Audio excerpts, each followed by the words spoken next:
Hello दोस्तों, आपका हमारे स्टोरी वॉइस में स्वागत है। दोस्तों, आज मैं आपके लिए लेकर आया हूँ एक घर में घोल जिन्नात का काला साया। तो दोस्तों, आइए देखते हैं कि इस घर में रह रहे लोगों के साथ इस घोल जिन्नात ने आखिर ऐसा क्या किया कि जिसकी डर से इन लोगों ने अपना घर ही छोड़ दिया। तो दोस्तों, आपका ज़्यादा समय न लेते हुए सुनते हैं ये घोल जिन्नात की डरावनी कहानी। घर तो काफी खूबसूरत है और काफी बड़ा भी है। कौसर ने पूरे घर का जायजा लिया। हाँ बेगम, जैसा तुमने कहा था वैसा ही है ये घर। तुम्हारी पसंद का घर ढूंढने में मेरे तो पसीने ही छूट गए। और प्रॉपर्टी डीलर ने भी बिल्कुल सही दाम लगाया इस घर का, और उसने मुझसे ज़्यादा झिकझिक बाजी भी नहीं की। प्रॉपर्टी डीलर बड़ा ही भला आदमी था, लेकिन कुछ ज़्यादा ही सुनसान इलाका नहीं है ये। मुश्किल से 2-3 घर दिख रहे हैं। अब तुम ये मत देखो कि कितना सुनसान इलाका है, ये देखो कि घर तुम्हारी पसंद का है। और जानती हो, यहाँ सबसे पहले बनने वाला घर यही है। अब्बू, कमरे भी बहुत बड़े बड़े हैं, देखिए तो। मैं तो वो ऊपर वाला बालकनी वाला कमरा लूँगी। राबिया सीढ़ियों से उतरते हुए बोली।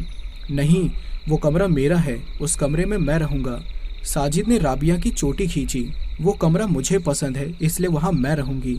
मैं तुमसे बड़ा हूँ राबिया, इसलिए उस पर तुमसे पहले मेरा हक है, समझी तुम? साजिद ने कहा। साजिद, तुम मुझसे सिर्फ 10 मिनट बड़े हो और तुम इस बात का ज़्यादा फ़ायदा मत उठाया करो। राबिया को साजिद की बात सुनकर काफ़ी ज़्यादा गुस्सा आ गया था। वो दोनों जुड़वा थे और 10 मिनट के आगे पीछे दोनों इस दुनिया में आए थे। अरे लड़ो मत तुम दोनों। साजिद, फ़ोन लगाओ अपने भैया भाभी को कि कहाँ रह गए वो दोनों। अरे बेगम, देखो वो दोनों आ गए, निज़ाम ने खिड़की से बाहर देखकर कहा। बाहर एक कार और ट्रक आकर रुका था।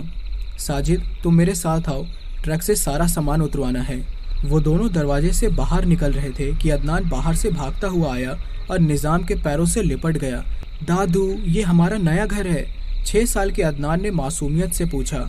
अरे हाँ मेरी जान, अब ये हमारा नया घर है, अब हम सब यहीं रहेंगे। निज़ाम ने पोते को गोद में उठा लिया। दादू, ये तो बहुत बड़ा है और बाहर ग्राउंड भी बहुत बड़ा है, वहाँ मुझे क्रिकेट खेलने में बहुत मजा आएगा। अरे हाँ बेटा, तुम यहाँ क्रिकेट आराम से खेल सकते हो, अब तुम्हें यहाँ रोकने वाला कोई नहीं है। साजिद ने भतीजे के बाल बिगाड़े। निज़ाम ने ट्रक से सारा सामान उतरवा कर घर के अंदर ऐसे ही रखवा दिया। अभी घर की सेटिंग करनी बाकी थी और उसमें काफ़ी समय लगता, तो कौसर ने सब काम आराम आराम से करने को कहा था। कौसर ने राबिया और अपनी बहू सीमा के साथ मिलकर सबसे पहले किचन में कुछ ज़रूरी सामान को सेट किया ताकि सबके लिए खाने पीने का इंतज़ाम किया जा सके। लंबे सफ़र की वजह से सब काफ़ी थक चुके थे। राबिया सबके लिए चाय बना रही थी। जावेद ने अपनी बीवी सीमा के कहने पर बर्तनों की पेटी किचन में लाकर रख दी थी। सीमा ने पेटी खोलकर उसमें से कप निकालकर सिंक में धोए और फिर राबिया के पास लाकर रख दिए और पेटी से दूसरे बर्तन निकालने लगी। राबिया ने गैस बंद किया और चाय कपों में करके कप की ट्रे लेकर किचन से बाहर निकल आई। राबिया के किचन से निकलते ही गैस खुद ब खुद ऑन हो गया और उसके बर्नर में आग लग गई। सीमा ने बर्तन निकालते हुए गैस की तरफ ध्यान दिया तो गैस का चूल्हा जला हुआ था। उसने आगे बढ़कर गैस का स्विच बंद किया। क्या राबिया, गैस बंद करना भूल गई थी क्या? तुम बहुत लापरवाह होती जा रही हो। सीमा ने किचन से बाहर आते हुए राबिया से कहा। नहीं भाभी, मैंने तो बंद कर दिया था। शायद तुम जल्दबाजी में गैस स्विच ऑफ करना भूल गई होगी, अभी मैंने जस्ट बंद किया है। हो सकता है भाभी, मैं भूल गई हूँ, मुझे ध्यान नहीं आ रहा कि मैंने गैस बंद किया था या नहीं। राबिया सोचने लगी। राबिया, ध्यान से काम किया करो, तुम जानती हो ना इससे कितना बड़ा हादसा हो सकता है। कौसर ने बेटी को डांटा। रात को सफ़र की थकान की वजह से सब अपने अपने कमरे में सोने की तैयारी कर रहे थे। सीमा बिस्तर पर लेटी करवटें बदल रही थी। थकान के बावजूद उसे नींद नहीं आ रही थी। शायद नई जगह का असर था। नई जगह पर इतनी जल्दी से नींद कहाँ आती है। उसने जावेद को देखा तो वो आराम से घोड़े बेचकर सो रहा था। सीमा ने फिर करवट बदली और खिड़की की तरफ मुंह कर लिया। उसकी आंखें बंद थी और नींद कोसों दूर। हवा के जोर से खिड़की बार बार हिल रही थी और अजीब अजीब सी आवाज़ कर रही थी। सीमा ने आंखें खोलकर खिड़की की तरफ देखा तो जंगले के दूसरी तरफ से दहकते हुए कोयले की तरह लाल लाल बड़ी बड़ी आंखें उसे घूर रही थी। सीमा डर के मारे एकदम से उठकर बैठ गई। उसने फिर खिड़की की तरफ देखा तो वो लाल लाल बड़ी बड़ी आंखें गायब थी। सीमा डर के मारे लंबी लंबी सांसें ले रही थी और उसके दिल की धड़कन भी बढ़ गई थी। उसने एक नज़र जावेद को देखा तो वो वैसे ही सो रहा था। उसने वापस खिड़की की तरफ देखा तो वहाँ कोई नहीं था, बस काला स्याह अंधेरा था और खिड़की अभी भी हवा के जोर से हल्की हल्की हिल रही थी। वो बेड से उतरकर धीरे धीरे कदम बढ़ाती डरती हुई खिड़की की तरफ चली आई। उसने डरते हुए हिलती हुई खिड़की को हाथ से पकड़कर रोका और धीरे से खिड़की से बाहर इधर उधर देखने की कोशिश की, लेकिन वहाँ कोई नहीं था। यहाँ तो कोई भी नहीं है तो फिर वो दहकते अंगारों की तरह डरावनी आंखें किसकी थी? सीमा ने सोचा। मैं भी पागल हूँ, शायद थकान की वजह से दिमाग में ऐसे उल्टे सीधे ख्याल आ रहे हैं। सीमा खिड़की बंद करके वापस बेड पर आकर जावेद की तरफ मुंह करके लेट गई। खिड़की के दूसरी तरफ वो लाल आंखें फिर से उभर आई थी। वे आंखें अब भी सीमा को घूर रही थी।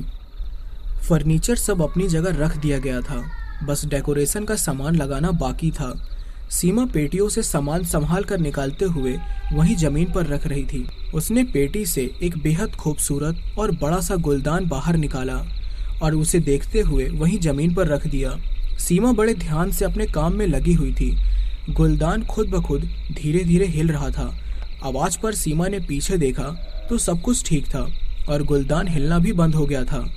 सीमा फिर से अपने काम में लग गई।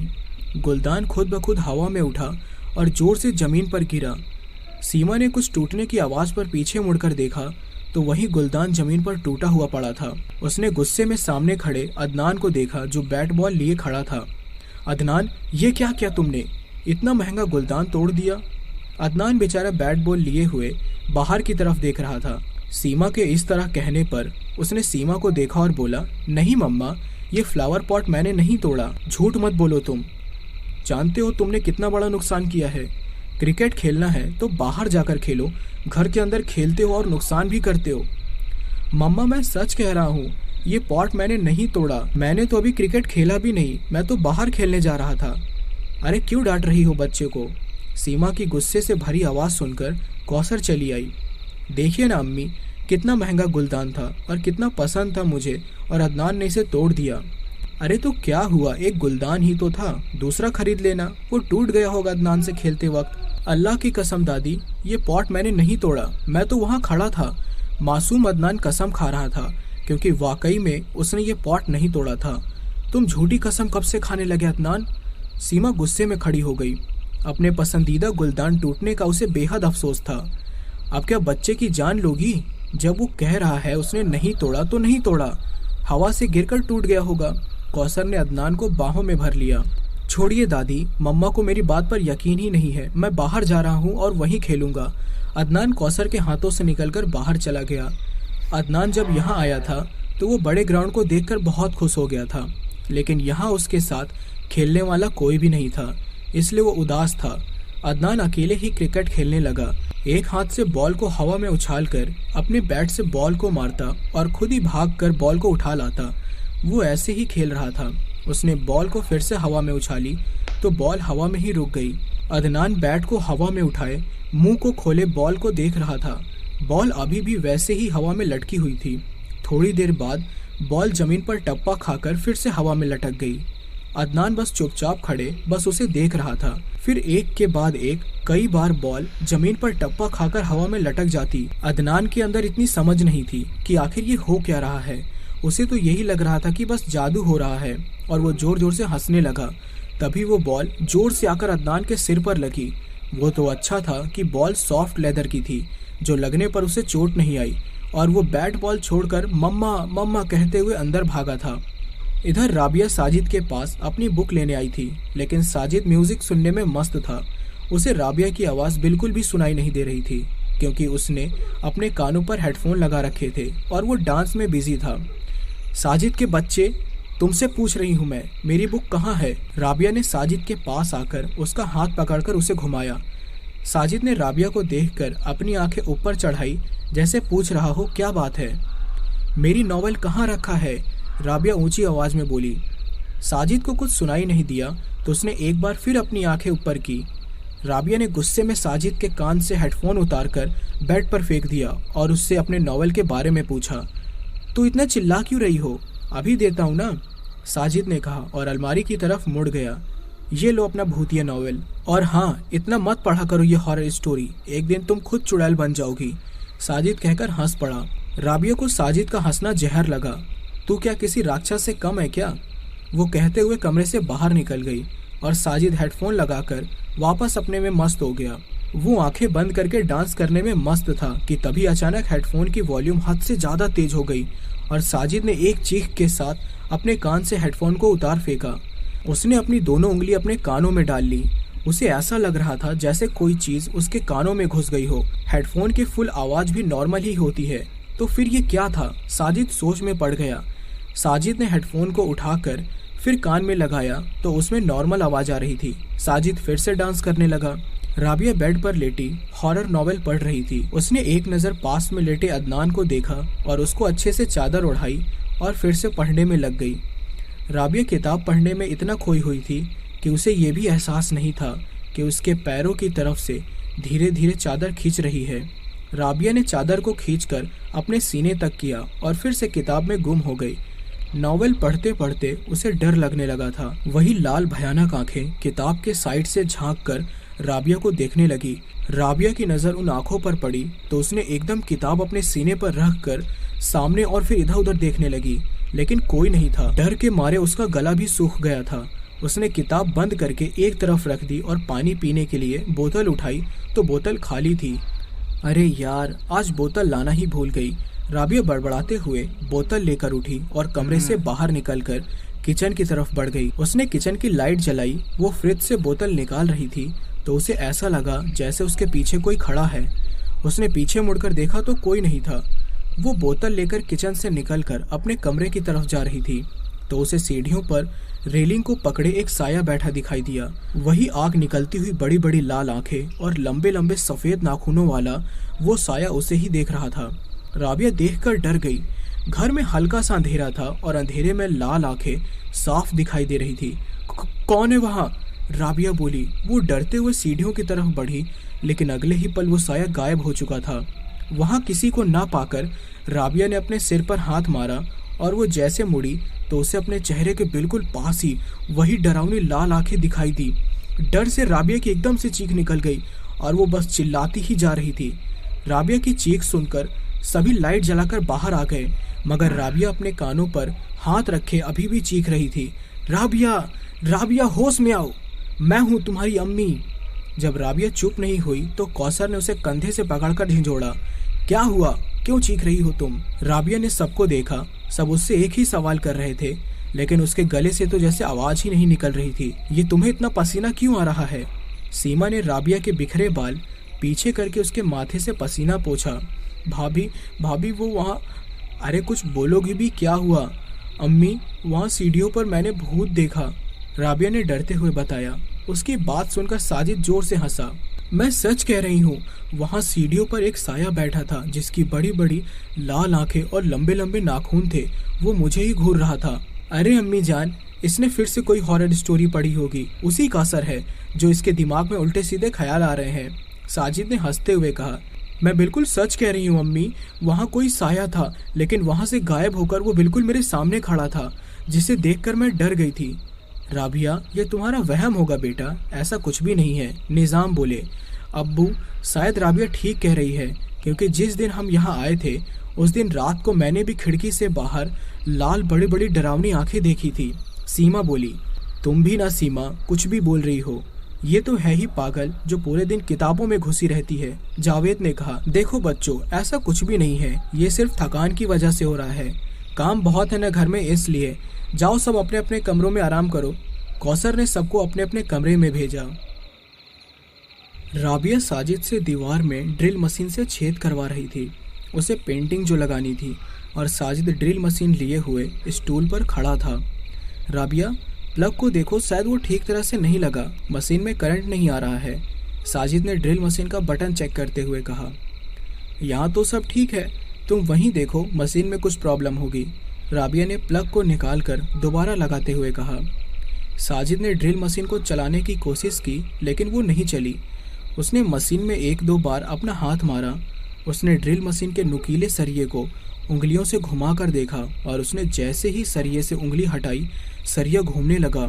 मशीन चालू हो गई थी। ओ तेरी यार, अगर 1 सेकंड भी देरी हो जाती उंगली हटाने में तो मेरी उंगलियों का आज तो कीमा बन जाता। साजिद बोला। अच्छा हाँ हाँ ठीक है, अब ज़्यादा बातें मत बनाओ, जल्दी जल्दी से काम करो, मुझे यह सारा सामान दीवार पर लगाना है। राबिया साजिद को बताती जा रही थी कि कहाँ पर छेद करना है और साजिद उसी जगह पर छेद करता जा रहा था। रुको साजिद, इस बड़ी पेंटिंग के लिए उस सामने वाली दीवार पर छेद करो, ये वहाँ ज़्यादा अच्छी लगेगी। राबिया ने सामने की दीवार पर इशारा करते हुए कहा। साजिद स्टूल को उठाकर दीवार के पास चला गया। साजिद मशीन से दीवार में छेद कर रहा था, लेकिन मशीन से दीवार में छेद हो ही नहीं रहा था। उसने कई बार कोशिश की, लेकिन ड्रिल मशीन चलने के बावजूद दीवार में छेद हो ही नहीं रही थी। अरे क्या हुआ, इतनी देर से तुमसे एक छेद नहीं हुआ? अरे कर तो रहा हूँ मेरी माँ, लेकिन पता नहीं ये दीवार किस चीज़ की बनी हुई है, इसमें तो छेद हो ही नहीं रहा। साजिद ने दीवार और ड्रिल मशीन को देखते हुए कहा। उसने फिर से कोशिश की तो इस बार छेद हो गया। अब तो हो गया तुम्हारा काम, मैं जाऊं? साजिद ने स्टूल से नीचे उतरते हुए पूछा। ये सारी पेंटिंग वगैरह मैं अपने आप लगा लूँगी, तुम जाओ अय्यासी करो। राबिया के कहने पर साजिद उसे घूरता हुआ चला गया और राबिया सामान देखने लगी। उसी वक्त उस छेद से खून निकलने लगा जो दीवार पर लाइन की तरह नीचे आ रहा था। राबिया पेंटिंग उठाकर लाई तो खून उस छेद में वापस जाने लगा और ऐसा हो गया जैसे उस छेद में से खून निकला ही नहीं था। राबिया पेंटिंग लगाकर उसे देखने लगी और अपने आप को शाबाशी देते हुए वहां से निकल गई। उस पेंटिंग के पीछे से फिर से खून दीवार पर बहने लगा था। मम्मा मम्मा, सीमा सो रही थी। उसके कानों में बेहद करीब से अदनान की आवाज आई जो धीरे धीरे उसे बुला रहा था। सीमा की एकदम से आंख खुल गई और उसने इधर उधर गर्दन घुमाकर देखा और फिर उठकर बैठ गई। कमरे में उसके और जावेद के सिवा कोई नहीं था। शायद सपने में मैंने अदनान की आवाज़ सुनी होगी, सीमा सोचते हुए फिर से लेटने लगी, लेकिन फिर अदनान की वही धीमी सी आवाज़ उसे दरवाजे के पीछे से सुनाई दी। अदनान, तुम हो क्या? सीमा बेड से उतरते हुए दरवाजे के पास आई। उसने दरवाज़ा खोला तो बाहर कोई भी नहीं था सिवाय घुप अंधेरे के। सीमा दरवाज़ा बंद करके धीरे धीरे बाहर आकर इधर उधर अदनान को ढूंढने लगी। उसने देखा अदनान सीढ़ियों पर बैठा कुछ खा रहा था। अदनान के मुंह से कटर कटर की आवाज़ आ रही थी। सीमा की तरफ अदनान की सिर्फ कमर थी। अदनान, तुम वहाँ हो क्या? क्या कर रहे हो और तुम क्या खा रहे हो बेटा? सीमा ने पूछा। अदनान हंसते हुए सीढ़ियों से नीचे चला गया। रुको अदनान, सीमा उसे रोकती रह गई। अंधेरे की वजह से सीमा सीढ़ियों की रेलिंग को पकड़कर धीरे धीरे उतरकर नीचे चली गई। उसे कुछ अजीब सा एहसास हो रहा था और डर भी लग रहा था। उसने फिर से अदनान को आवाज़ देकर इधर उधर ढूंढा तो अदनान सोफे के पीछे बैठा हुआ था। वो डरते डरते धीरे धीरे कदम बढ़ाती हुई सोफे के पास आ गई। उसने देखा कि अदनान उसकी तरफ पीठ किए धीरे धीरे हंस रहा था। उसकी हंसी बड़ी डरावनी लग रही थी। सीमा ने धीरे से हाथ बढ़ाकर अदनान के कंधे को छुआ। अदनान ने सीमा की तरफ गर्दन घुमाकर देखा तो उसकी लाल आंखें अंगारा बनी हुई थी और वो बड़ी डरावनी हंसी हंस रहा था। सीमा की डर के मारे हल्की सी चीख निकली। वो पीछे की तरफ हुई तो राबिया ने सीमा को कंधे से पकड़ा। वो फिर से डर गई। अरे क्या हुआ भाभी, और आप चीखी क्यों? राबिया ने डरी सहमी सीमा को देखकर पूछा। वो अदनान, उसे पता नहीं क्या हो गया। सीमा के शब्द टूट रहे थे। भाभी वो ठीक है, और उसे क्या होना है, वो तो कमरे में सो रहा है। राबिया ने सीमा की बात का जवाब दिया। नहीं, वो सोफे के पीछे है, पता नहीं उसकी हंसी और उसका चेहरा कैसा हो गया है। सीमा ने सोफे की तरफ इशारा किया। कहाँ भाभी, देखो यहाँ पर कोई भी नहीं है। राबिया सोफे के पास आकर बोली। नहीं, मैंने उसे यहीं देखा था, वो यहीं था। आप आइए मेरे साथ और देखो वो कमरे में आराम से सो रहा है। राबिया सीमा का हाथ पकड़े उसे अपने कमरे में ले आई। सीमा ने देखा अदनान आराम से सो रहा था। भाभी जाइए, आप आराम से सो जाइए, रात बहुत हो गई है। राबिया की बात पर सीमा अदनान को देखती हुई अपने कमरे में चली गई और कोने में पर्दे के पास खड़ा लाल लाल बड़ी आंखों वाला अदनान अब भी हंस रहा था, जो अदनान था ही नहीं। अगले दिन सीमा ने रात वाली सारी बात कौसर को बताई और कहा कि जरूर इस घर में रूहानी ताकतों का साया है, लेकिन कौसर ने सीमा की बातों पर ज़्यादा ध्यान नहीं दिया। राबिया शीशे में देखती बालों में कंघा कर रही थी। उसने अपने रेशमी बालों को हाथ में लेकर सूंघा और फिर से उनमें कंघा करने लगी। वो कंघा करते हुए शीशे में अपने आप को देख ही रही थी कि उसने देखा कि शीशे में उसके हाथ चलते हुए दिखाई नहीं दे रहे थे। बल्कि शीशे में दिखती उसकी आकृति सीधी खड़ी उसे मुस्कुराकर देख रही थी। उसने अपने हाथों को हिलाया और बाल पीछे किए, लेकिन शीशे में ऐसा कुछ भी दिखाई नहीं दे रहा था। वो आकृति अब भी उसे बस देखकर मुस्कुरा रही थी।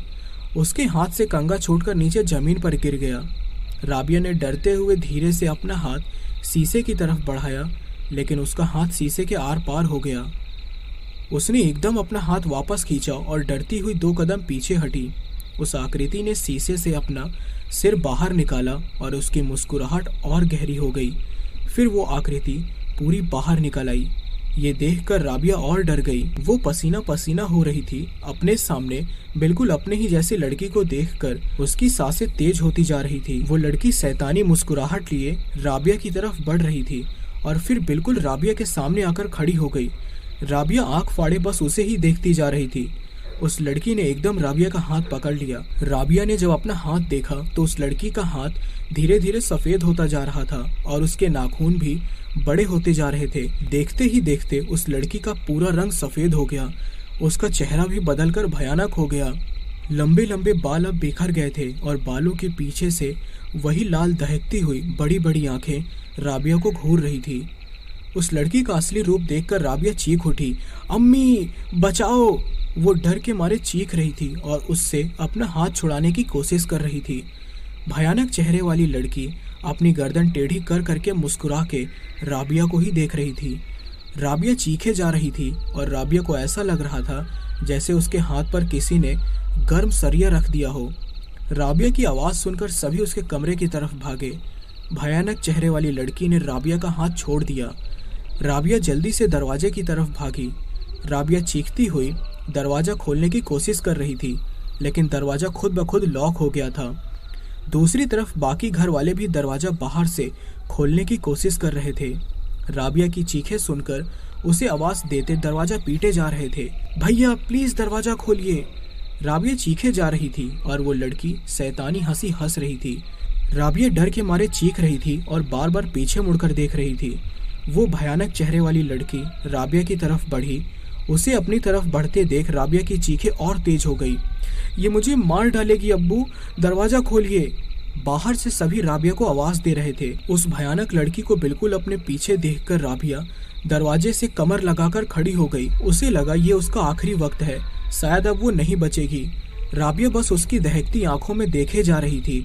उस भयानक लड़की ने एकदम राबिया का गला पकड़ लिया और राबिया की एक खौफनाक चीख पूरे घर में गूंज गई। बाहर से सब दरवाज़ा खोलने की कोशिश कर रहे थे। राबिया को बार बार आवाज़ दे रहे थे। राबिया की आवाज़ आनी बंद हो गई। वो फिर से दरवाज़ा खोलने की कोशिश करने लगे। अब अम्मी वो देखो, कमरे से धुआं निकल रहा है। साजिद ने दरवाजे के नीचे से धुआं निकलते हुए देखकर सबसे कहा। सबने एक साथ दरवाजे के नीचे से देखा तो वहाँ से बहुत सारा धुआं निकल रहा था। उन सबकी सांसें थम गई और एकदम से दरवाज़ा अपने आप खुल गया। वे लोग कमरे में पहुँचे तो चारों तरफ धुआं ही धुआं था। पूरे कमरे में धुआं फैला हुआ था और कुछ दिखाई भी नहीं दे रहा था। उस धुएं में कुछ अजीब सी खुशबू थी। उन्होंने अपने हाथों से धुआं हटाने की कोशिश की, लेकिन वो धुआं बढ़ता ही जा रहा था। वो सभी हैरान थे कि ये धुआं कहाँ से आया और उसमें से इतनी अच्छी खुशबू कहाँ से आ रही है। कौसर और जावेद राबिया को आवाज़ देने लगे। धुआं एकदम से परछाई में तब्दील होते हुए शीशे में गायब हो गया और वो ये सब देखकर डर गए। राबिया जमीन में बेड से टेक लगाए घुटनों में सिर दिए बैठी थी। वे सभी जल्दी से राबिया के पास आए। सबने बारी बारी से उससे चीखने की वजह पूछी, लेकिन राबिया अभी भी ऐसे ही घुटनों में सिर दिए बैठी थी। राबिया तुम कुछ बोल क्यों नहीं रही हो? कौसर ने राबिया के पास बैठते हुए पूछा। राबिया कुछ तो बोलो, तुम ऐसे क्यों बैठी हो? सीमा ने राबिया का हाथ पकड़कर हिलाया। राबिया ने एकदम अपना सिर ऊपर उठाया। उसे देखकर वे सभी डर गए। कौसर और सीमा जो राबिया के पास घुटनों के बल बैठी थी, उसका ये रूप देखकर पीछे की तरफ जमीन पर गिरी और एड़ियों के बल पीछे हुई। राबिया का चेहरा बहुत भयानक हो गया था। उसके चेहरे पर जगह जगह कट के निशान थे जिनसे खून निकल रहा था। उसकी आंखें दहकती अंगारा बनी हुई थी। राबिया अपने सिर को हिला हिलाकर उन सबको घूरने लगी। राबिया ये तुम्हें क्या हो गया है? जावेद के मुंह से बस इतना ही निकला। राबिया उन सबको घूरती हुई हवा में खड़ी हो गई। राबिया को हवा में लटका हुआ देखकर वे सभी डरते हुए एक दूसरे से चिपक कर खड़े हो गए। राबिया शैतानी हंसी हंस रही थी और उसकी हंसी पूरे कमरे में गूंज रही थी। राबिया के अम्मी अब्बू, दोनों भाई और सीमा उसे इस तरह हंसते हुए देखकर चौंके, क्योंकि ये उसकी हंसी नहीं थी, ये तो किसी और की हंसी थी। राबिया और जोर जोर से हंसने लगी। ये तुम्हें क्या हो गया है राबिया? कौसर राबिया को इस हालत में देखकर बोली। राबिया हवा से जमीन पर आकर खड़ी हो गई और उसने हंसना भी बंद कर दिया और वो सबको घूरती हुई बोली, ए बुढ़िया, मैं राबिया नहीं हूँ मैं राबिया। इतना कहकर राबिया फिर से हवा में लटक गई और जोर जोर से हंसने लगी। नहीं राबिया, तुम मेरी बेटी हो, मेरी बच्ची हो तुम। निज़ाम राबिया को ऐसी हालत में देखकर तड़प उठे। राबिया हंसते हंसते एकदम चुप हो गई और घूर घूर कर उन सबको देखने लगी। उसकी लाल आंखों में से आग निकल रही थी। तुम्हारी बेटी अब हमारे कब्जे में है, इस बार राबिया मर्दानी आवाज में बोली। तुम अपनी बेटी से कभी नहीं मिल पाओगे। मर्दानी आवाज कानों को बड़ी भयानक लग रही थी। सभी लोग राबिया का ये रूप देखकर डर गए। कौन हो तुम और क्या चाहते हो हमसे? खुदा के लिए मेरी बेटी को छोड़ दो, निज़ाम रोते गिड़गिड़ाते हुए बोले। निज़ाम की बात सुनकर राबिया के अंदर उस मर्दानी आवाज ने जोर जोर से हंसना शुरू कर दिया। राबिया के अंदर वो जो कोई भी था वो बड़ी भयानक हंसी हंस रहा था और हंसता ही जा रहा था। मरोगे तुम सब मरोगे। जो तुमने गलती की है उसकी सजा तो तुम सब लोगों को मिलनी ही है। इतना कहते ही राबिया के अंदर से एक परछाई निकली और वो शीशे के अंदर जाकर गायब हो गई। राबिया झटके से बेहोश होकर जमीन पर गिरी। राबिया को 3 घंटे में होश आया। उसके साथ क्या क्या हुआ उसे कुछ भी याद नहीं था। सब लोग उसके बेड पर उसे घेरे हुए बैठे थे। क्या हुआ अम्मी, आप सब लोग ऐसे क्यों बैठे हैं? राबिया ने उठते हुए पूछा। उठने पर राबिया के हाथ में टीस उठी तो उसने अपने हाथ को देखा। उस भयानक चेहरे वाली लड़की ने राबिया का हाथ जहाँ से पकड़ा था वहाँ पर जले का निशान था और छाले भी पड़ गए थे। राबिया को जलन से बहुत तकलीफ हो रही थी और उसने अपना हाथ पकड़कर अपनी अम्मी से पूछा, मेरा हाथ कैसे जला? कौसर ने राबिया की बात पर सबको देखा, फिर बोली, अरे वो तुम दूध गर्म कर रही थी ना, तो दूध का उबाल तुम्हारे हाथ पर गिर गया था। मुझे तो कुछ याद भी नहीं। राबिया, तुम बेहोश हो गई थी ना, इसलिए तुम्हें कुछ याद नहीं, सीमा ने कहा। अच्छा, मेरा सिर बहुत दुख रहा है, ऐसा लग रहा है कि किसी ने मेरे सिर पर बोझा रखा हो। राबिया ने अपने सिर को दबाया। गुड़िया, तुम्हारी तबीयत ठीक नहीं है, तुम आराम करो। तुम आराम करोगी तो रिलैक्स फील करोगी। जावेद ने अपनी बहन को प्यार से देखकर कहा। जी भैया, राबिया कहते हुए फिर से लेट गई। राबिया जिसके भी कब्जे में थी वो बार बार राबिया के जिस्म पर हावी हो रहा था। राबिया कभी किसी लड़की की आवाज़ में बातें करती तो कभी मर्दानी आवाज़ में उन सबको धमकी देती, और राबिया जब भी होश में आती तो उसके जिस्म पर एक नया जख्म होता। उसने अपने पूरे कमरे को तहस नहस कर डाला था। कमरे की दीवारों पर खून के धब्बे दिखाई दे रहे थे। राबिया की ऐसी हालत देखकर जावेद ने मस्जिद के बड़े मुफ्ती साहब से बात की। मुफ्ती साहब ने जावेद से वादा किया कि वो घर आकर देखेंगे कि माजरा क्या है।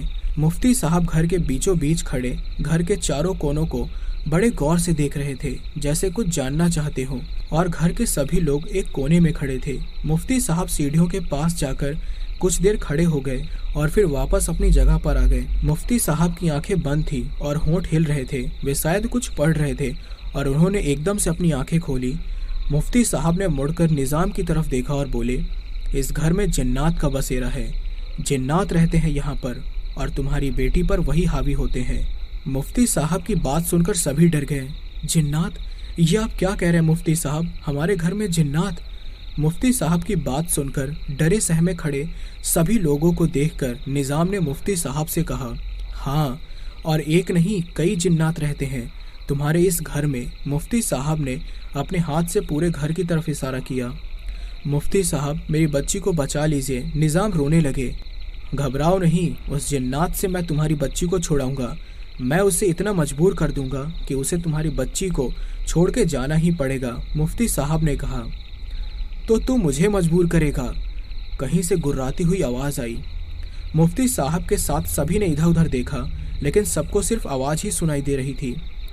क्या तुझमें इतनी हिम्मत है कि तू हम जिन्नातों का सामना कर सके? वही मर्दानी आवाज़ एक बार फिर से आई। इस बार आवाज़ की गुर्राहट के साथ साथ गुस्सा भी था।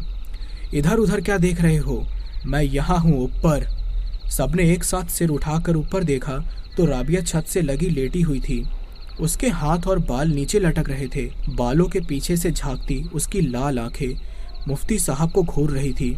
देखते ही देखते राबिया ऐसे ही लेटे लेटे छत का गोल गोल घूमकर चक्कर लगाने लगी। घर के सभी लोग उसे देखकर डर गए। वे बड़ी भयानक लग रही थी। हाँ, मैं तुझे कैद करूंगा। अगर तू अपना भला चाहता है तो छोड़ दे इस बच्ची को। मुफ्ती की बात पर राबिया के अंदर घुसा हुआ जिन्नात शैतानी हंसी हंसा। तू एक मामूली सा इंसान मुझे कैद करेगा? उससे पहले मैं तुझे खत्म कर दूंगा। इन लोगों के साथ तू भी मरेगा। इतना कहते ही जिन्नात ने मुफ्ती साहब को अपनी ताकत से पीछे की तरफ धकेला और मुफ्ती साहब पीछे की तरफ हवा में उछलते हुए पिलर से जाकर टकराए और जमीन पर गिर गए। निज़ाम भागे हुए गए और मुफ्ती साहब को उठाया। वो अपनी कमर को पकड़ते हुए कराह उठे और वो जिन्नात मुफ्ती को देखकर जोर जोर से हंसने लगा। तू अपनी शैतानी चालों से मेरी हिम्मत को नहीं तोड़ सकता।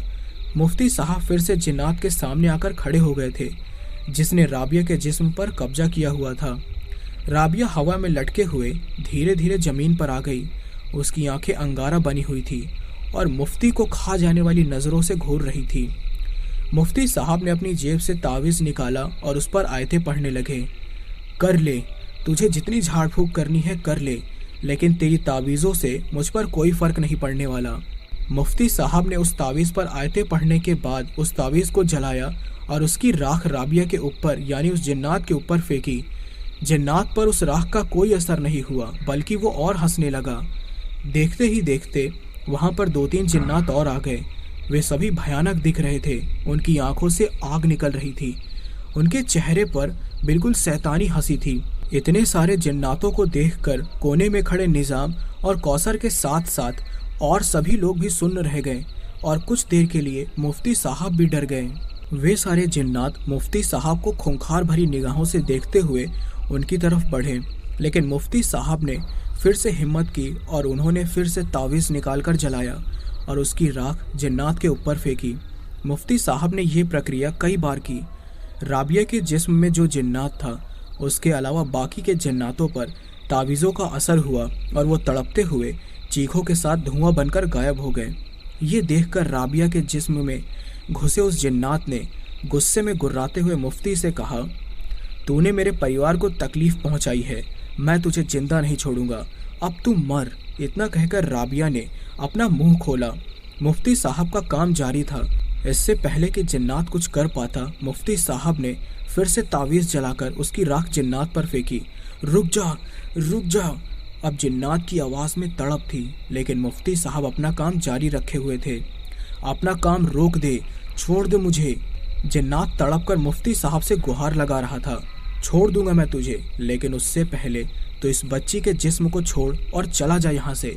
मुफ्ती साहब ने कहा, ये ले, छोड़ दिया। चला जाऊंगा मैं यहाँ से, लेकिन तू इस तावीज़ की राख मुझ पर मत डाल, मुझे तकलीफ होती है। जिन्नात ने इतना कहते ही राबिया के जिस्म को छोड़ दिया और राबिया झटके से फर्श पर आ गिरी। अब वो जिन्नात अपने असली भयानक रूप में हवा में था। अब तो इस परिवार को कभी परेशान नहीं करेगा और यहाँ से हमेशा के लिए चला जाएगा। मुफ्ती साहब ने कहा, हाँ हाँ, जा रहा हूँ मैं हमेशा के लिए। इतना कहते ही वो जिन्नात धुआं बनकर हवा में गायब हो गया। मुफ्ती साहब ने आंखें बंद करके कुछ महसूस किया और आंखें खोलकर निज़ाम से बोले, निज़ाम साहब, अब वो जिन्नात यहाँ से हमेशा के लिए जा चुका है। आपकी बेटी और आप सब लोग अब उस जिन्नात से महफूज हैं। इतना सुनते ही सब लोग राबिया के पास आए और निज़ाम ने मुफ्ती साहब के पास आकर उनके हाथ चूमकर उनका शुक्रिया अदा किया। वे सभी राबिया को जगाने की कोशिश कर रहे थे, लेकिन वो बेहोश थी। अचानक सीमा चीख उठी। उसके चीखने पर सबने सीमा को देखा और फिर वहाँ जहाँ सीमा देख रही थी, साजिद बेहोशी की हालत में हवा में लटका हुआ था। साजिद! सब साजिद को देखकर एक साथ चीखे। मुफ्ती साहब भी साजिद को देख रहे थे। तभी जिन्नात की भयानक हंसी हवा में गूंजी। वो हंसता ही जा रहा था। तुझे क्या लगा मुफ्ती? तेरे तावीज़ों से मैं डर गया। जिन्नात गुर्राते हुए बोला, तू मेरा कुछ नहीं बिगाड़ सकता।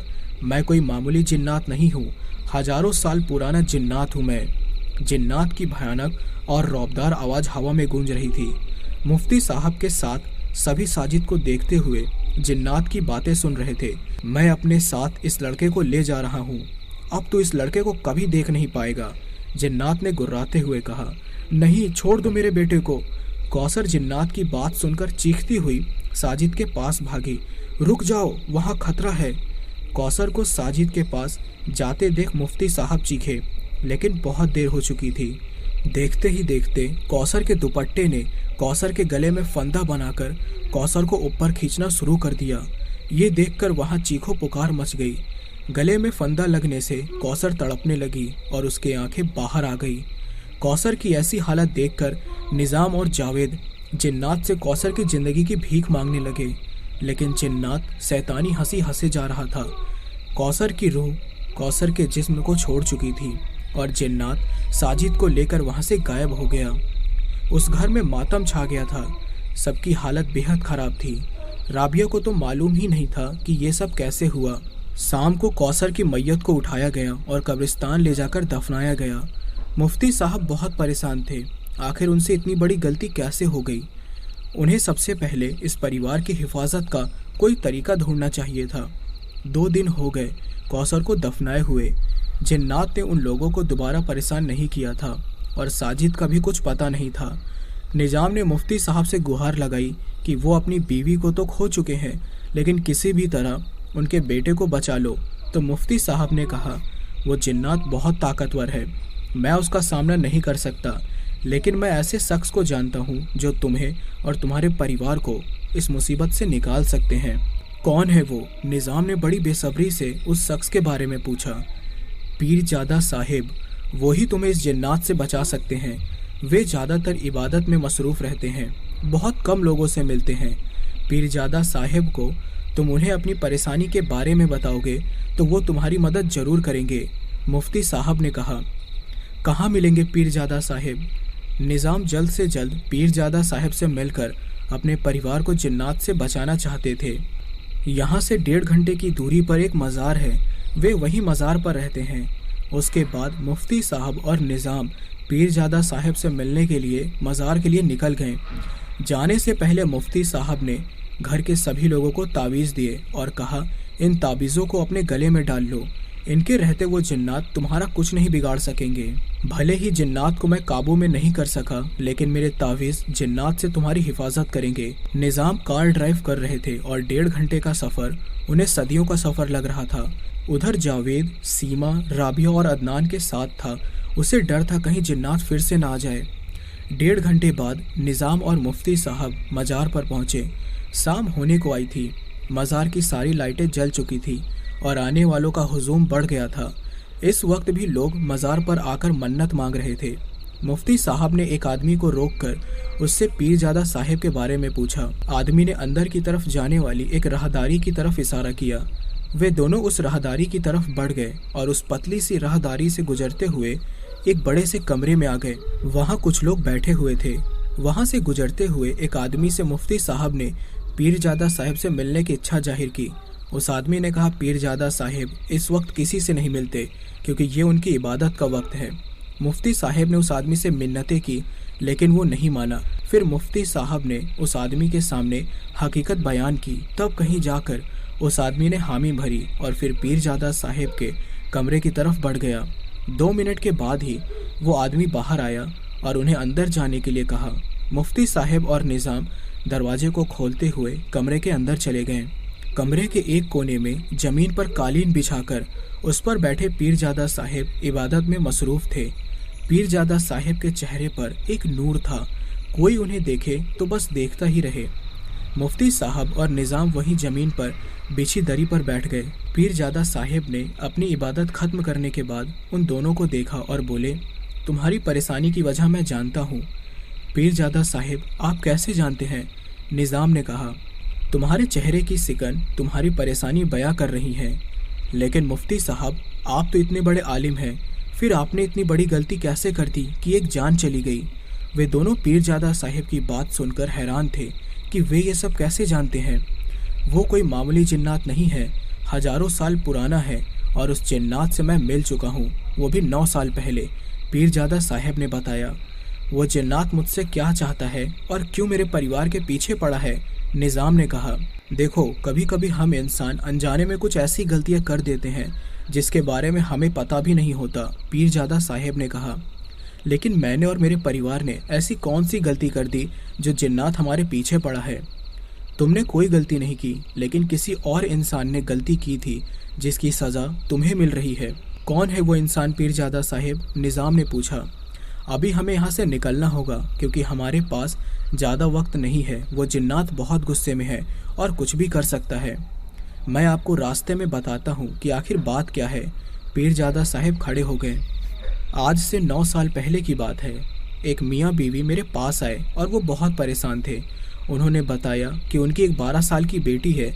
पीरजादा साहिब उन्हें सारी बातें बता रहे थे। निज़ाम कार चलाने के साथ साथ पीरजादा साहिब की बातों को बड़े गौर से सुन रहे थे। एक ही औलाद थी उनकी और वो अपनी बेटी से बेहद मोहब्बत करते थे। उन्होंने बताया कुछ दिनों से उनकी बेटी अजीब अजीब हरकतें कर रही है। कभी वो किसी औरत की आवाज़ में बात करती तो कभी किसी मर्द की आवाज़ में। और ये भी बताया कि उनकी बेटी पर किसी रूह का साया है जो बार बार हम सबको मारने की धमकी देती है। हमने आपका बहुत नाम सुना है। इतना कहकर वो मेरे आगे अपनी बेटी को बचाने के लिए गिड़गिड़ाने लगे। मैंने उनसे कहा, मेरे आगे नहीं, उस अल्लाह के आगे गिड़गिड़ाओ। सबकी मदद करने वाला वो अल्लाह है। मैं तो सिर्फ एक ज़रिया हूँ अल्लाह की मदद लोगों तक पहुँचाने का। पीरजादा साहिब थोड़ी देर के लिए रुके और थोड़ी देर बाद फिर से बताना शुरू किया। मैं उस वक्त उनकी मदद के लिए उनके साथ उनके घर रवाना हुआ। मुझे उनके घर में कदम रखते ही पता चल गया था कि उनकी बेटी पर किसी रूह या आत्मा का साया नहीं है, बल्कि उनकी बेटी पर एक जिन्नात ने कब्जा किया है। और वो जिन उनसे क्या चाहता था ये जानने के लिए मैंने उस जिन को बुलाया जो उस बच्ची के जिस्म पर कब्जा किए हुए था।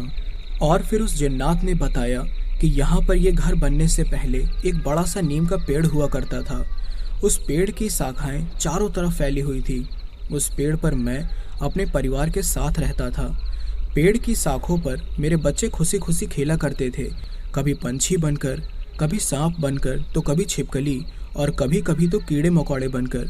जब मैं अपने बच्चों को खुश देखता तो बहुत खुश होता। लेकिन एक दिन ये इंसान आया और इसने उस पेड़ को काटा और उसकी एक एक शाखाओं को अलग कर दिया। फिर इस ज़मीन पर अपने घर का तामीर करानी शुरू कर दी। मेरे बच्चे रोते थे। ये सब देखकर मैं उस जिन्नात की सारी बातें सुन रहा था और मेरे साथ साथ उस छोटी बच्ची के माँ बाप भी अपनी बेटी के जिस्म में घुसे उस जिन्नात की बातें सुन रहे थे। उस जिन्नात ने फिर बताना शुरू किया। मैंने कई बार इस इंसान के काम में रुकावटें डाली। जब घर की छत डाली गई तो मैंने वो छत कुछ देर बाद ही गिरा दी, जिसमें 2 मजदूर दबकर मारे गए। लेकिन इस इंसान ने अपने घर की दोबारा छत डलवाकर अपना घर मुकम्मल करवाया और फिर अपनी बीवी बेटियों के साथ इस घर में रहने आया और मैंने इसकी बेटी के जिस्म पर कब्जा कर लिया। उस जिन्नात की सारी बातें सुनने के बाद मैंने उससे उस बच्ची को छोड़ने के लिए कहा, लेकिन वो जिन्नात उस बच्ची के जिस्म को छोड़ने के लिए राजी नहीं था। जिन्नात का कहना था कि इस इंसान ने मुझसे और मेरे बच्चों से मेरा घर छीना तो मैं इस इंसान से इसकी औलाद छीन लूँगा। मैंने अपने इल्म से उस जिन्नात को मजबूर कर दिया उस बच्ची को छोड़ने के लिए। वो जिन्नात राजी तो हो गया था उस बच्ची को छोड़ने के लिए, लेकिन इस पर एक शर्त रखी गई कि इस घर पर उस जिन्नात और उसके बच्चों का हक होगा। इस घर में कोई इंसान नहीं रह सकता। इस इंसान ने मेरे और मेरे बच्चों को जो नुकसान किया है उसे इसकी कुछ तो कीमत चुकानी पड़ेगी। उन दोनों मियाँ बीबी ने उस जिन्नात की बात मान ली और वो अपनी बेटी को वहाँ से लेकर हमेशा के लिए घर छोड़कर चले गए। यहाँ से जाने से पहले दोनों मियाँ बीबी से मैंने एक बात कही थी कि वो इस घर को कभी ना बेचें, लेकिन पता नहीं उन्होंने इस घर को बेचकर किसी दूसरे इंसान की ज़िंदगी खतरे में क्यों डाली। सारी बात बताकर पीरजादा साहिब चुप हो गए थे। सारी बातें जानकर ये तो पता चल गया कि जिन्नात निज़ाम साहब से क्या चाहता है। मुफ्ती साहब ने कहा, वो घर मैंने एक बिल्डर से कुछ कम दामों में ख़रीदा था। शायद बिल्डर सब जानता था उस घर के बारे में, इसलिए उसने उसकी बहुत कम कीमत लगाकर उसे मुझे बेचा था ताकि मैं जल्द से जल्द उस घर को ख़रीद लूँ। पीरजादा साहिब, बस आप मेरे बेटे को बचा लीजिए, फिर हम उस घर को छोड़कर हमेशा हमेशा के लिए चले जाएंगे। निज़ाम बोले, इतना आसान नहीं है तुम्हारे बेटे को उस जिन्नात से छुड़ाना। वो जिन्नात अब बहुत गुस्से में है। आमतौर पर जिन्नात किसी इंसान पर भरोसा नहीं करते, लेकिन मेरे कहने पर उसने एक इंसान पर भरोसा किया था, इसलिए अब बहुत मुश्किल होगा उस जिन्नात को काबू में करना। पीरजादा साहिब ने कहा, आपके लिए कुछ भी नामुमकिन नहीं है पीरजादा साहिब, खुदा के लिए मेरे बेटे को बचा लीजिए। निज़ाम फिर से बोले, अल्लाह ताला पर यकीन रखो और उससे दुआ मांगो उसने चाहा तो सब ठीक हो जाएगा। पीरजादा साहब ने दुआ की तरह हाथ उठाकर आसमान की तरफ देखकर कहा, इंशाअल्लाह सब ठीक हो जाएगा। मुफ्ती साहब बोले। जिस वक्त निज़ाम घर पहुंचे उस वक्त रात के 11 बज रहे थे। जावेद और घर के सभी लोग हिफाजत से थे। शायद इसकी वजह वो तावीज़ थे जो मुफ्ती साहब ने घर से निकलते वक्त सबको दिए थे। पीरजादा साहब ने घर में कदम रखा ही था कि उन्हें एक भयानक मर्दानी आवाज़ सुनाई दी। तू फिर से आ गया इन इंसानों की मदद करने, पर याद रखना इस बार तू इन सबको मुझसे नहीं बचा पाएगा। जिन्नात की सिर्फ भयानक गुर्राती हुई आवाज़ ही सुनाई दे रही थी। हाँ, क्योंकि अल्लाह ताला ने मुझे जो इल्म अता फरमाया है वह इंसानों की भलाई के लिए ही है, और मैं तेरी भी मदद करने आया हूँ। पीरजादा साहब के चेहरे पर नरमी थी। तू मेरी मदद करेगा? पहले भी मैं तेरी बातों में आकर मैंने इंसान पर भरोसा किया था, लेकिन ये इंसान भरोसे के लायक नहीं होते। ये बार बार अपना वादा तोड़ते हैं। जन्नात बहुत गुस्से में था। तुझे जो भी बात करनी है मेरे सामने आकर कर, पीरजादा साहब बोले। पीरजादा साहब के कहते ही वहाँ पर धुआं धुआं हो गया और आग सी जलती हुई दिखाई दी। फिर उस आग से एक आकृति बनती चली गई जो जिन्नात था। बालों के पीछे से झांकती अंगारा आंखों से गुस्से की वजह से आग निकल रही थी। जिन्नात के आते ही वहाँ पर एक अजीब सी खुशबू फैल गई। देख, तू इस बच्चे को छोड़ दे जो तेरे कब्जे में है। तेरे साथ जो कुछ भी हुआ उसमें इन लोगों की कोई गलती नहीं है। पीरजादा साहब अब भी उस जिन्नात से नरमी से बात कर रहे थे और एक कोने में मुफ्ती साहब, निज़ाम और बाकी सब लोग जिन्नात और पीरजादा साहब की बातें सुन रहे थे। उस लड़के को तो अब तुम भूल ही जाओ, क्योंकि वो अब हमारी दुनिया में हमारे साथ रहेगा। तू मुझे गुस्सा मत दिला, अभी तक मैं तुझसे नरमी से बात कर रहा हूँ। तू पहले ही इस परिवार के एक सदस्य की जान ले चुका है, लेकिन अब नहीं। पीरजादा साहब को जिन्नात की बात सुनकर अब गुस्सा आ गया था। वो औरत मेरे रास्ते में आई तो मैंने उसे मार डाला। कोई और भी मेरे रास्ते में आएगा तो मैं उसे भी मार डालूंगा। जिन्नात ने कहा, मैं तुझे ऐसा नहीं करने दूंगा, और अगर तूने इनमें से किसी को भी नुकसान पहुंचाया तो मैं तुझे ख़त्म कर दूंगा।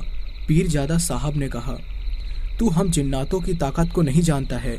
हम जितने ज़्यादा पुराने होते जाते हैं हमारी ताकतें उतनी बढ़ती जाती हैं। तो मैं भी देखता हूँ आज तेरी ताकत जीतती है या फिर मेरा वो इल्म जो मेरे खुदा ने मुझे दिया है। पीरजादा साहब ने अपने साथ लाए हुए सामान में से कुछ निकालते हुए कहा। पीरजादा साहब की बात पर जिन्नात हंसने लगा। जिन्नात इतनी ज़ोर ज़ोर से और भयानक हंसी हंस रहा था कि वहाँ पर खड़े सब लोगों को अपने कानों पर हाथ रखने पड़े। उसकी हंसी सभी लोगों के कानों में सुइयों की तरह चुभ रही थी। जिन्नात ने अपना काम शुरू कर दिया था। पीरजादा साहब ने अपने थैले में से कुछ मोती निकाली और उन पर कुछ पढ़कर जिन्नात के ऊपर डाली, क्योंकि मोती बारिश की पहली बूंद से बनती है और पानी से ही आग बुझाई जाती है, और जिन्नात आग से बने होते हैं। तो उस जिन्नात पर उन मोतियों का असर हुआ। उस पर जिन्नात ने गुस्से में पीरजादा साहब की तरफ देखा। जिन्नात के मुंह से गुर्राहट की आवाज़ आ रही थी। क्या तू भी इन लोगों के साथ मरना चाहता है? जिन्नात ने गुस्से में पीरजादा साहब से बोला, अगर तेरी ऐसी ही ख्वाहिश है तो तू भी मर, मैं तुझे जलाकर राख कर दूंगा। इतना कहकर जिन्नात ने पीरजादा साहब के ऊपर अपने मुंह से आग निकाली। पीरजादा साहब के होंठ बराबर हिल रहे थे। वे कुछ पढ़ रहे थे। पीरजादा साहब ने अपने हाथ में तस्बीह लेकर उस आग को रोका। जिन्नात का ये वार खाली गया। देख, तू उस बच्चे को छोड़ दे, फिर जो तू चाहता है वही होगा। ये लोग इस घर को छोड़ने के लिए तैयार हैं। ये यहाँ से चले जाएंगे, फिर ये घर तेरा और तेरे बच्चों का ही होगा। पीरजादा साहब ने कहा, लेकिन जिन्नात कोई बात मानने को तैयार नहीं था। वो तो बस निज़ाम और उसके परिवार को ख़त्म करना चाहता था। अगर तू नहीं मानेगा तो मैं तुझे ख़त्म कर दूंगा। पीरजादा साहब ने अपने थैले में से एक बोतल निकाली। तो तू मुझे इस बोतल में कैद करेगा? इतना कहकर जिन्नात ज़ोर ज़ोर से हंसने लगा। मैं कोई छोटा जिन्नात नहीं हूँ जो तू मुझे कैद करेगा। मैं तुझे कैद नहीं करूँगा, बल्कि तुझे हमेशा के लिए ख़त्म कर दूँगा। ये बोतल मामूली नहीं है, इसमें तेरी जान बंद है। इसमें आबे जमजम का पाक पानी है, जिसकी एक बूंद ही तुझे ख़त्म करने के लिए काफ़ी है। पीरजादा साहब ने कहकर बोतल का ढक्कन हटाया। ढक्कन के हटते ही जिन्नात के मुंह से अजीब अजीब सी आवाज़ें आने लगी। बंद कर दे इस बोतल को, इसके पाक पानी की आंच मुझ तक आ रही है। मैं ठंडा पड़ रहा हूँ। जिन्नात की आवाज़ में तड़प थी। नहीं करूँगा इसे बंद, बल्कि इसकी बूंद को तेरे ऊपर डालकर तेरे जिस्म को हमेशा के लिए ठंडा कर दूंगा। तेरा वजूद हमेशा के लिए ख़त्म हो जाएगा। पीरजादा साहब ने कहा। नहीं नहीं, इस पाक पानी को मुझ पर मत डालना, ये पानी मुझे तहस नहस कर डालेगा। मैं इनके बेटे को छोड़ने को तैयार हूँ, तू इस बोतल के मुंह को बंद कर दे। जन्नात परछाई में तब्दील हो गया था और वो परछाई हिल रही थी। ठीक है, छोड़ दे इनके बेटे को।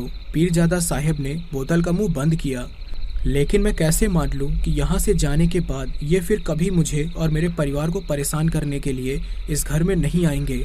जिन्नात की परछाई धीरे धीरे हिल रही थी। तुझे मेरी बात पर यकीन तो करना ही होगा। मैं तुझसे वादा करता हूँ कि ये यहाँ पर फिर कभी नहीं आएंगे। पीरजादा साहब ने निज़ाम की तरफ देखकर कहा। याद रखना, अगर ये लोग या कोई भी इंसान इस घर में आया तो मैं उसे जिंदा नहीं छोड़ूंगा, फिर भले ही मेरा वजूद मिट जाए। जिन्नात इतना कहकर वहाँ से गायब हो गया और थोड़ी देर बाद साजिद को सब लोगों ने फर्श पर पड़े हुए देखा, जो बेहोश था। पीरजादा साहब साजिद के पास गए और उसके माथे पर हाथ रखकर कुछ पढ़ा। धीरे धीरे साजिद ने आंखें खोल दी। साजिद अपने सामने नूरानी चेहरे वाले बुजुर्ग को देखकर हैरान था। साजिद को सही सलामत देखकर सबके चेहरे खिल उठे। निज़ाम ने पीरजादा साहब का शुक्रिया अदा किया। अल्लाह ताला जो चाहता है वही होता है। तुम अभी इसी वक्त अपने परिवार को लेकर यहाँ से चले जाओ और वादा करो कि फिर कभी यहाँ नहीं आओगे। तुम इस घर को कभी नहीं बेचोगे और इस घर की अपनी जायदाद की तरह ही देखभाल करोगे। तुम अपनी आने वाली पीढ़ियों को जिन्नात के बारे में सब कुछ बताओगे, ताकि कोई इस घर को बेचने के और इस घर में आने के बारे में ना सोच सके। पीरजादा साहब ने निज़ाम को हिदायत दी। मैं आपसे वादा करता हूँ कि जो आपने कहा है मैं वही करूँगा, निज़ाम ने कहा। निज़ाम अपने पूरे परिवार के साथ उसी वक्त उस घर से निकल गए। जाने से पहले निज़ाम ने घर के सभी दरवाज़ों पर बड़े बड़े ताले लगवाए थे, ताकि कोई इंसान इस घर में ना आ सके। धीरे धीरे वक्त बीतता रहा। जावेद और साजिद के बच्चे बड़े होते गए। निज़ाम अपने पोते पोतियों को जिन्नात और उसके परिवार के बारे में सब कुछ बताते थे, और ये भी कि उनके परिवार पर क्या क्या गुजरी है। धीरे धीरे वक्त और आगे सरका और निज़ाम अल्लाह को प्यारे हो गए और 40 साल का अरसा बीत गया। अदनान का बेटा समद स्कूल पूरा करके कॉलेज में एडमिशन ले चुका था। जावेद ने अपने पोते समद को जिन्नात के बारे में सब कुछ बताया था, लेकिन समद आज की जनरेशन का था और वो इन सब बातों पर यकीन नहीं करता था। एक दिन समद अपने 4 दोस्तों के साथ उसी घर में जा पहुंचा। वे पांचों घर का दरवाज़ा खोलकर घर के अंदर चले आए। क्या समद यार, तुम तो कह रहे थे इस घर में बरसों से कोई नहीं रहता, लेकिन इस घर की साफ सफाई देखकर ऐसा लगता है जैसे किसी ने आज ही सफाई की हो। समद के एक दोस्त ने कहा। अरे वो रहते हैं ना हमारे जिन्नात भाई साहब और उनका परिवार, उन्हीं ने की होगी घर की सफाई। समद के दूसरे दोस्त ने कहा और उसकी बात पर सभी हंस पड़े। जिन्नात भाई साहब, कहाँ हैं आप जरा हमारे सामने आएंगे? हमने आज तक कभी जिन्नात या आत्माएं नहीं देखी। प्लीज़ आप हमारे सामने आए और हमें अपने दर्शन कराएं। दूसरे किसी दोस्त ने कहा। वे सभी ऐसे ही एक दूसरे के हाथ पर हाथ मारते मस्ती कर रहे थे और पिलर के पीछे से वही लाल भयानक बड़ी बड़ी आंखें उन पांचों को घूर रही थी। शायद 40 साल पहले वाली कहानी फिर से दोहराई जानी थी और इस बार इन पांचों से कोई भी जिंदा बचने वाला नहीं था। और देखते ही देखते उस जिन्नात ने अपना भयानक रूप उन सबको दिखाया और पांचों को जान से मार के उनकी लाश बाहर गेट पर फेंक दी। जब ये बात सबको पता चली तो उनके घर वालों को काफ़ी दुख हुआ, पर अब पछताने से कोई फ़ायदा नहीं था। तब से लेकर वो मकान आज तक ऐसे ही वीरान पड़ा है। तो दोस्तों, यहीं पर कहानी का एंड होता है। ये कहानी आपको कैसी लगी प्लीज़ कमेंट बॉक्स में ज़रूर बताना, और हाँ, इस वीडियो को शेयर करना ना भूलना। और अगर आपने मेरे चैनल को अभी तक सब्सक्राइब नहीं किया है तो प्लीज़ कर लें। तो मिलते हैं आपसे अगली वीडियो में। तो दोस्तों, आपको ये घोल जिन्नात की डरावनी कहानी कैसी लगी? अगर आपको पसंद आई हो तो हमारे चैनल को लाइक और सब्सक्राइब करें और हमें कमेंट में ज़रूर बताएं कि आपको ये कहानी कैसी लगी। तो हम आपसे मिलते हैं अगली वीडियो में। जब तक के लिए गुड बाय।